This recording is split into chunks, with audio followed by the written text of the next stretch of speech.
demandais pourquoi l'un apporte quelque chose à l'autre.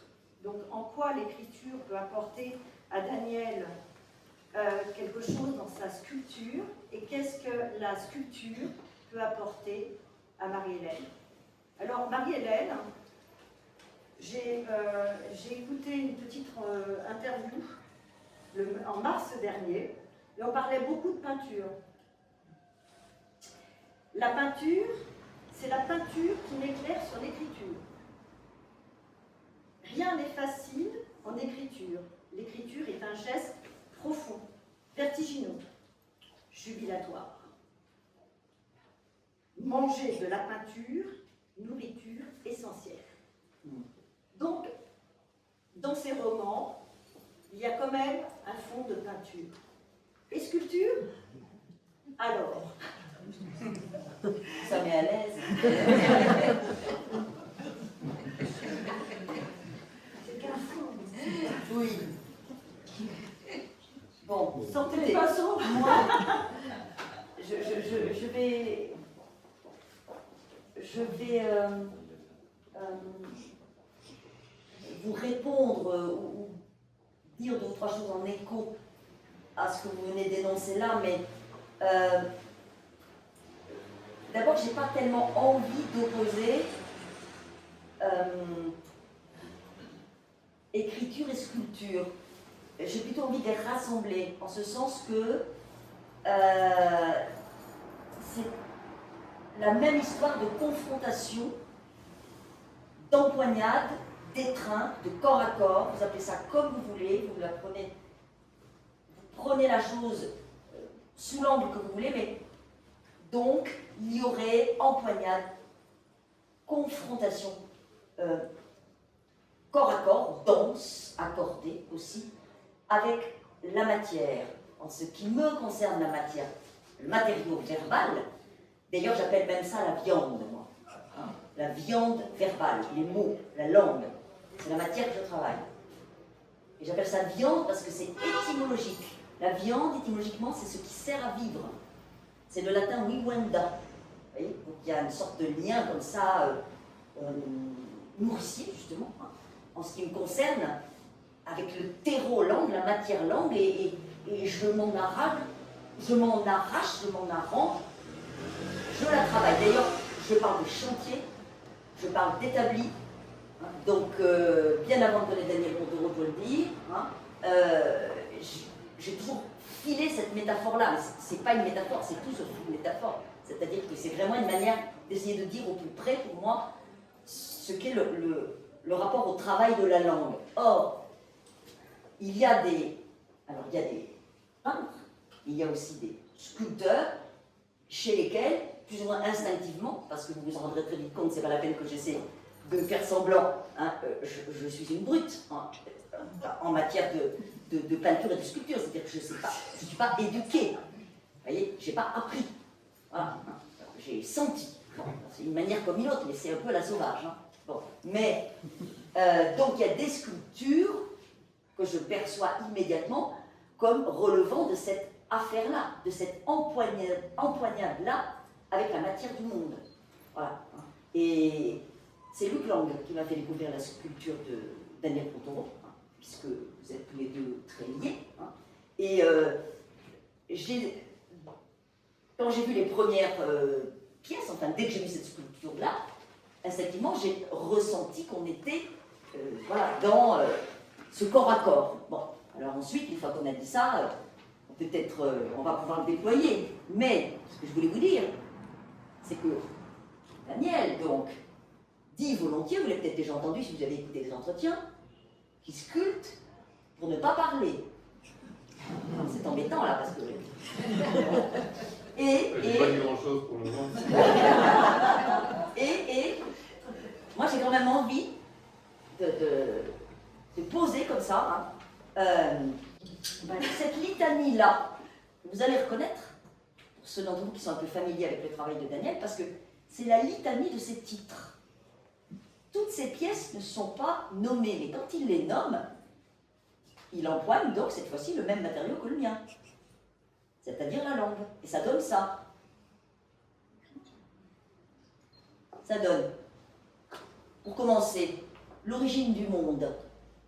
Carrément. Modeste. 2 pièces faciles. Et, parce que parfois ils speak d'anglais, 5 easy pieces. Griffure, au pluriel. Paysage, ligne, horizon. Avant le paysage. Moi, je veux bien un titre comme ça. Hein. Vous voyez? Je vois, enfin, si j'étais capable, il y aurait un roman. Avant le paysage. Ou bien, comme si la terre penchait.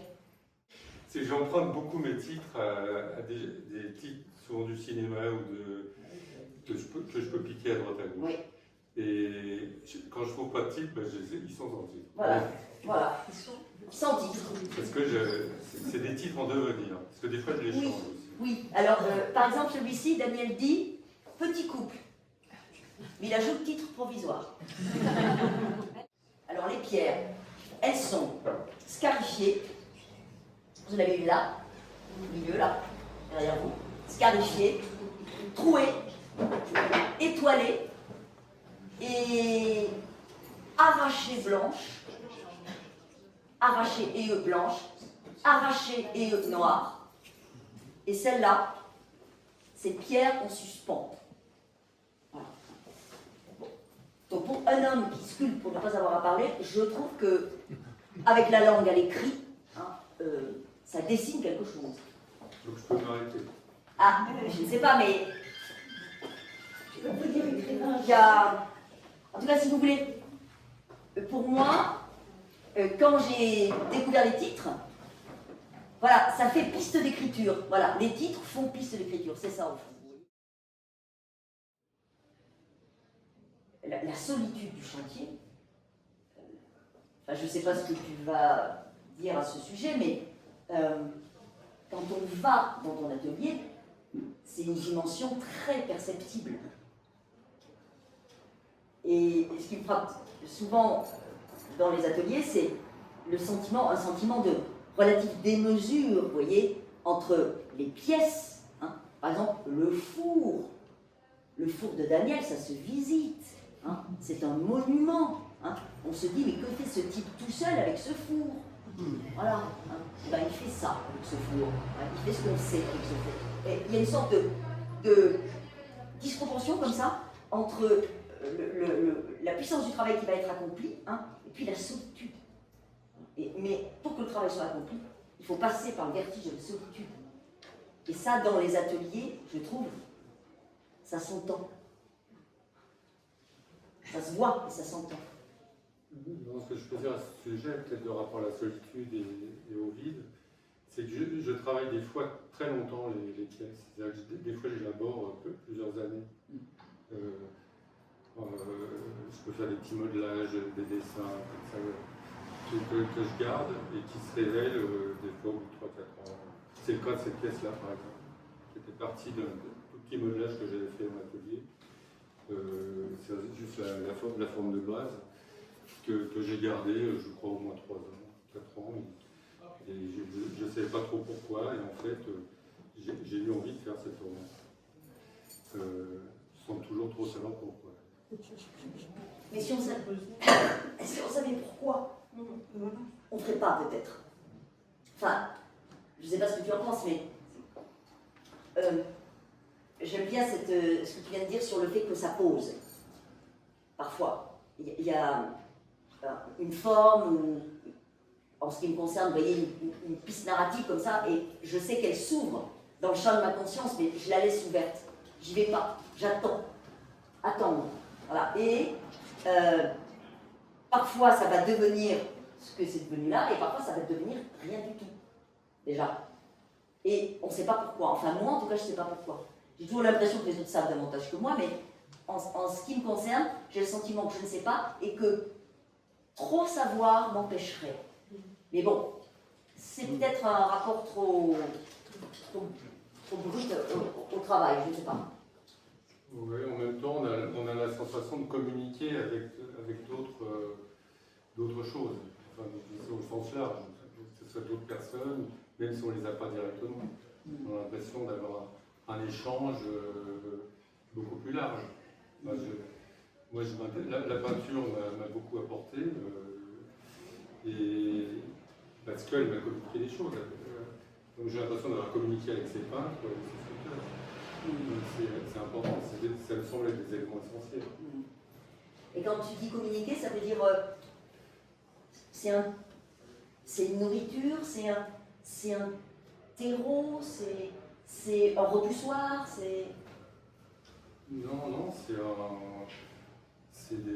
l'impression de toucher à une certaine universalité. Mal définie, enfin, peu définie, mais auquel je crois. Et oui, je voulais revenir, tu as parlé justement de mon rapport à la manière de réaliser. Ce que je voulais dire, c'est que dans la sculpture, ce qui est difficile, c'est que c'est très matériel. C'est-à-dire qu'on a un objet, on ne peut pas s'en détourner.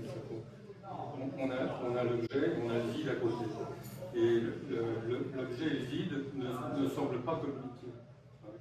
Et ce que peut apporter la physique quantique ou les recherches en astrophysique, par exemple, c'est qu'il y a une communication entre la matière et le vide. Et en fait, tout mon travail, j'essaie de l'articuler justement entre cette matière que je travaille, et j'essaie de les disposer. Par exemple, là, je le fais dans la galerie, mais je fais ça à chaque exposition. J'essaie de trouver des relations entre les formes. Comme dans celle-ci, par exemple, qui est très simple, hein, c'est parti d'une forme, une forme de socle, où j'ai essayé d'établir un dialogue comme un petit théâtre entre les formes, comme s'il y avait une relation entre ces formes et cette matière. Et je pense qu'il y en a eu. Et c'est une manière de donner forme à cette relation silencieuse et invisible. Oui. Et alors ça, est-ce que c'est ce que tu appelles alternative? C'est pas un terme qui existe vraiment. Et ben voilà, justement, ça tombe bien. Disons que c'est des morceaux de terre que j'arrache en fait dans des carrières de terre différentes et que j'utilise un peu en tant que tel. C'est-à-dire que j'y travaille pour la forme, c'est un peu informe, et je les utilise et ça me plaît cette idée de déplacement. On sent que c'est un matériau qui est arraché du sol. Ça, Ça c'est un peu de la même famille. C'est un morceau de feldspath. Le feldspath, c'est une matière qui rentre dans la composition des émaux en céramique en général. J'ai pratiquement pas modifié la forme. Ce que j'ai modifié, c'est que je l'ai cuit et qu'en fait, cette pierre, en cuisant, change son état et change sa couleur. C'est-à-dire qu'elle blanchit. Quand on la prend du sol, elle est un peu terne. Et en la cuisant, elle se révèle, elle blanchit, elle commence à fondre et elle brille légèrement. C'est juste une transformation en fait de la matière. alors moi, ce qui ne laisse pas de m'intriguer dans une pièce comme ça, c'est le rapport entre ça et le creux.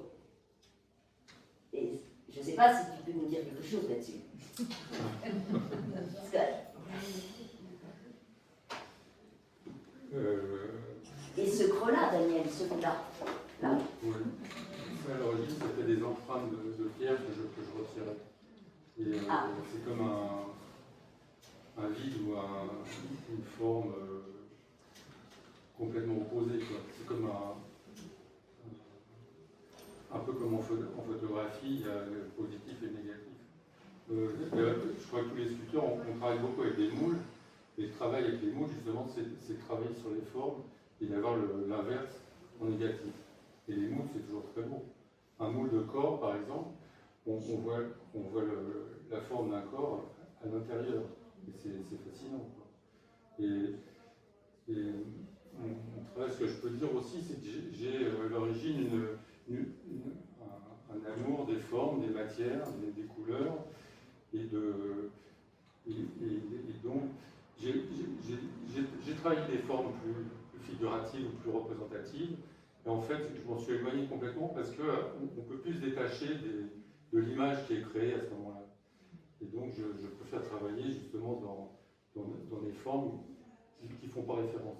Et avec les titres, par exemple, j'essaie de faire la même chose. C'est que les titres, on n'enferme pas sur un seul sens, quoi. Que ce soit des titres ouverts. C'est pour ça que des fois, j'en trouve pas. Et est-ce que le creux, c'est l'absence? Non, c'est un creux. Bon. C'est un vide. Non, je crois pas que ce soit l'absence. Et tu disais aussi qu'à chaque exposition, chaque installation, les pièces, même si c'était les mêmes, elles prenaient une autre forme. Il y a quelque chose comme un cheminement, donc tu as parlé du cheminement, de l'intervention aussi du spectateur dans l'œuvre, donc l'œuvre devient différente, et l'installation des œuvres l'une à côté de l'autre fait une seule œuvre. C'est-à-dire que tu as des installations qui créent un espace, un paysage, une œuvre. Ouais. Souvent, ce que je dis, c'est que il y a le moment où je fabrique les formes, et il y a le moment le plus important pour moi, c'est quand je les installe. En fait. J'ai envie de faire des expositions dans des lieux que je découvre, et où je choisis en essayant de trouver des dialogues comme ça entre l'espace environnement et les pièces. Mais par exemple, ici, j'étais très inquiet, parce que c'est un espace très normal, je dirais, entre qui ressemble. J'aime bien les espaces qui bousculent plus, normalement. Si, ça ressemble à une galerie, c'est ça que tu dis. Une sorte de galerie. Même le rapport avec l'Asie, tu as des pièces qui sont au sol. Au Japon, il y a quand même beaucoup de lieux d'exposition où on se déchausse à l'entrée et qu'on entre et que les pièces sont sur tatami et les gens ont un rapport au sol totalement différent, quoi. Les gens s'assoient par terre beaucoup plus facilement ou s'agenouillent beaucoup plus facilement. J'ai eu des expos où les spectateurs s'agenouillaient pour regarder la pièce de près, par exemple. C'est très étrange pour nous. Donc ça, c'est encore un autre paysage. C'est un rapport au corps et au sol autre. Est-ce que dans l'écriture, on pourrait avoir cette comparaison du rapport au paysage par l'écriture? En tout cas, pour le coup, la présence du mot paysage, paysage horizon, ou comme si la terre penchée, ou avant le paysage, évidemment, ça fait aussi partie des pistes qui se sont ouvertes pour moi dans le travail de Daniel, parce que dans mon propre travail d'écriture, la place du paysage est fondamentale. D'abord parce qu'il y a un lien avec un paysage premier, mais je n'en fais pas une assignation, évidemment. Chacun porte en soi le sien, mais il est évident qu'en ce qui me concerne, c'est une rivière souterraine qui traverse absolument tout ce que j'écris depuis 25 ans. Il se peut que ça continue encore un petit peu comme ça. C'est un peu inépuisable. Et évidemment que le rapport au paysage, c'est aussi l'interrogation constante sur la forme du monde, et sur la forme du chaos du monde, et sur ce qu'elle a de parfois profondément jubilatoire et aussi en même temps constamment profondément vertigineux. Dans l'idée de paysage, la chorégraphie a été importante au début de ta carrière. Tu accompagnes des danseurs et à Beaubourg, il y aura un spectacle où tu installes. Oui, j'ai fait plusieurs scénographies. Enfin, j'ai fait des éléments de décor, si on peut dire, et la lumière, ça m'intéresse, et la scénographie dans la totalité. Et le fait aussi qu'il y ait du mouvement dans ce que tu avais conçu. Oui, ça m'intéressait, ça changeait de milieu artistique d'une certaine manière. C'est assez cloisonné quand même. Il y a les peintres, les sculpteurs, les danseurs, c'est assez séparé. C'est ça. D'ailleurs, c'était l'idée d'inviter Marilyn, c'était aussi un peu par rapport à ça, c'est que ça changeait de cadre habituel aussi, un peu par rapport au lieu. Et quand tu parles de chorégraphie, moi je ne peux pas m'empêcher de penser à ce que tu as dit tout à l'heure concernant le fait que les pièces, quand tu les changes d'exposition, elles entrent dans des quand les change de disposition selon les expositions, elles entrent entre elles dans des rapports qui font que quelque chose bouge. Oui, c'est Il y a aussi une chorégraphie comme une nécessité intérieure dans chaque exposition. Et j'ai l'impression d'apprendre quelque chose aussi, par rapport à l'organisation des formes. Donc c'est comme des éléments d'un théâtre minéral et silencieux. J'ai envie de lire maintenant. J'ai réfléchi et j'ai cherché je voulais un ou deux textes et j'ai trouvé, vous ne serez pas surpris je pense, j'ai trouvé 2 courts poèmes. L'un, rassurez-vous, c'est pas moi, un très court texte de Eugène Guilvic, dont le titre est « Où ?» l'interrogation. Ça dit ça. Ce qui n'est pas dans la pierre, ce qui n'est pas dans le mur de pierre et de terre, même pas dans les arbres, ce qui tremble toujours un peu, alors c'est dans nous. Bon, moi, ça je trouve que ces pièces disent quelque chose de cet ordre-là. Et ça aussi, c'est un poète finlandais qui s'appelle Pentti Olapa. Et c'est le texte très court, s'intitule La torche. La nuit vint, puis la neige aussi. Sous la cape de neige, une montagne. À 1000 mètres de profondeur sous la montagne, il y a une torche qui brûle. Je la veux en soleil pour ma nuit.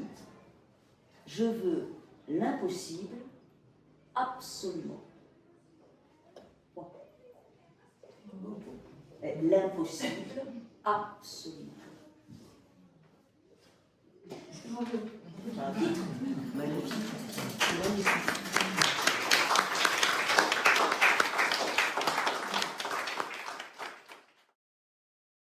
Si vous avez envie de poser des questions, échanger. Ce qui m'intéresse dans vos 2 domaines de création, c'est le rapport au corps, parce que j'ai l'impression que le corps est super présent. Daniel, c'est évident qu'il embrasse ses pièces, il les transporte, c'est à la mesure de son corps. Et dans vos écrits, pareil, le corps, il est d'une telle présence. Oui. J'ai eu la chance de lire dernièrement grâce à l'expo, sur Cézanne. Sur Cézanne, oui. Le corps, il a une présence. Et ce qui vous relie en plus, ce qui m'a fasciné complètement, c'est ce rapport aux matériaux, mais au travers de la sensorialité.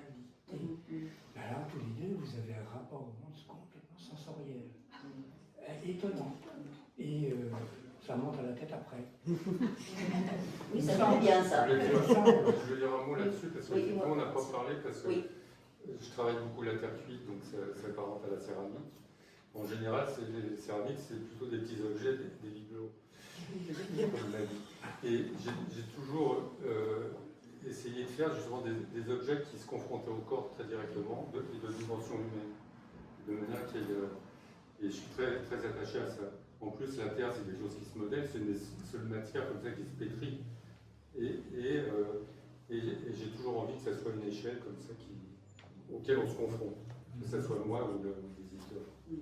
Et alors justement, tout à l'heure j'ai dit qu'il y avait du corps à corps et de l'empoignade, avec donc, la matière terre, la matière pierre, enfin voilà, en ce qui me concerne avec le matériau verbal. Et c'est pas seulement, encore une fois, une métaphore, puisque en effet mes textes sont complètement saturés jusqu'à l'obsession de notation corporelle, et en effet tous les registres des sens sont sans arrêt sollicités.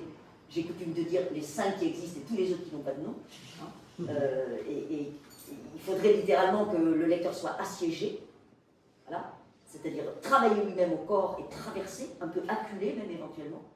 Et aussi la dimension extrêmement corporelle en ce qui me concerne, de la même façon que, encore une fois, dans l'atelier de Daniel, celui de l'Oise,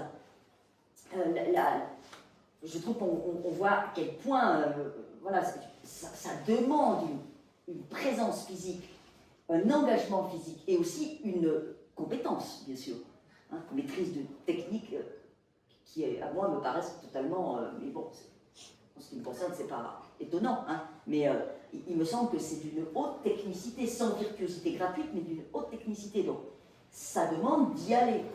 Mais Et en ce qui... elle n'est pas présente, la virtuosité, parce que ce qui vous réunit aussi, Oui. à mon avis, c'est la sobriété et la simplicité des moyens. Alors justement, il ne faut pas que ça se voit. Oui, c'est ça.